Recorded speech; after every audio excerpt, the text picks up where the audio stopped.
Hello everyone, আসসালামু আলাইকুম। কি অবস্থা, সবাই কেমন আছেন? আলহামদুলিল্লাহ, আমরা ভালো আছি। কোথায় যাওয়ার ইচ্ছে করলে, আগে থেকে প্ল্যান করলে সেখানে আর যাওয়া হয় না। কবে থেকে ভাবতেছিলাম ভৈরব যাব, কিন্তু যাওয়া হচ্ছিল না, তাই আজকে হুট করে চলে গিয়েছিলাম ভৈরব। বিকাল গিয়েছিলাম, বিকালবেলা ঘোরাফেরা শেষ করে চলে গেলাম কাছি ডাইনে। কাছি ডাইন উদ্বোধন হয়েছে প্রায় অনেক দিন হয়ে গেল। এর মধ্যে আসবো বলে আর আসা হচ্ছিল না।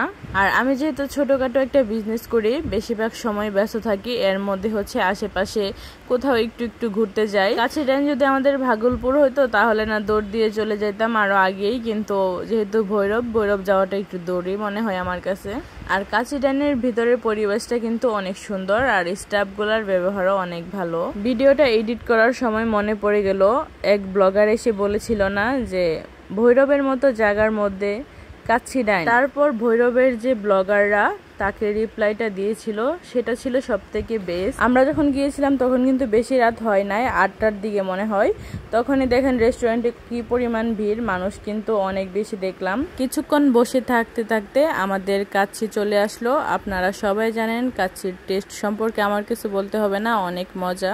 ভৈরব গিয়েছিলাম 8 বছর আগে, এই 8 বছরের ভিতরে আর যাওয়া হয় নাই। হ্যাঁ, ঢাকা যাওয়ার সময় ভৈরব দিয়ে তো যাওয়া লাগে, এই এতটুকুই, কিন্তু ঘোরাফেরা করতে কোনোদিন যাওয়া হয় নাই। 8 বছর ধরে যাওয়া হয় নাই। 8 বছর আগে কেন গিয়েছিলাম সেই স্টোরিটা কিন্তু সামনের ভিডিওতে, মানে কালকের ভিডিওতে পেয়ে যাবেন। আজকের ভিডিওটা এ পর্যন্তই। ভিডিওটা ভালো লাগলে লাইক, কমেন্ট, শেয়ার করতে ভুলবেন না এবং আমার পেজটাকে ফলো দিয়ে যাবেন।